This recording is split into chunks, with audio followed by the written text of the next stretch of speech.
Hello buddies, welcome to our channel. ఈరోజు special recipe masala ముద్ద. అన్ని నాన్ వెజ్ కర్రీస్కి ఈ ఒక్క మసాలా ముద్ద చాలు. గుమ్మాలు దాటిపోతాయి వాసన ఇంట్లో కూర వండితే.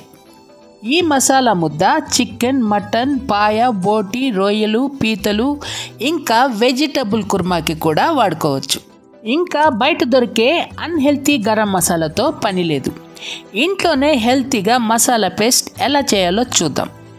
వీడియోని ఎక్కడా స్కిప్ చేయకుండా మొత్తం ఫాలో అయిపోండి.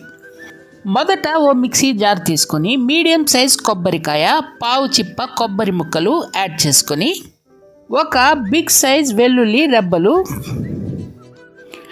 1.5 ఇంచు అల్లం ముక్కలు, 4 పచ్చిమిర్చి ముక్కలు, అర స్పూన్ గసగసాలు,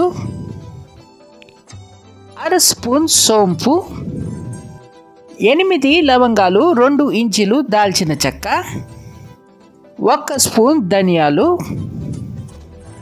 పావు స్పూన్ జీలకర్ర, 6 ఇలైచి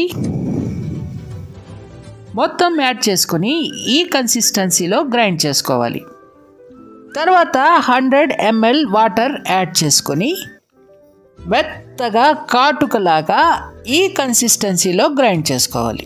మసాలా పేస్ట్ ఎంత మెత్తగా గ్రైండ్ చేసుకుంటే అంత రుచిగా ఉంటాయి కర్రీస్. అంతే, మసాలా ముద్ద రెడీ. ఈ మసాలా ముద్ద 1/2 కేజీ నాన్ వెజెస్కి కరెక్ట్గా సరిపోతుంది. ఇంకా ఎక్కువ మోతాదులో కర్రీ చేసుకోవాలంటే ఇంగ్రీడియంట్స్ని పెంచుకోండి. ఈ మసాలా ముద్ద యూస్ చేసుకొని నాన్ వెజ్ కర్రీస్ ఎలా చేయాలో నెక్స్ట్ వీడియోలో పోస్ట్ చేస్తాను. ఒకసారి తప్పకుండా ఈ మసాలా పేస్ట్ ట్రై చేసి చూడండి. ఎలా వచ్చిందో మాకు కామెంట్ చేయండి. మరిన్ని ఇంట్రెస్టింగ్ రెసిపీస్ కోసం అమ్మా నేను ఓటీవీ యూట్యూబ్ ఛానల్ని సబ్స్క్రైబ్ చేసి బెల్ ఐకాన్ క్లిక్ చేసి ఆల్ పైన ట్యాప్ ఇవ్వండి. Thank you for watching.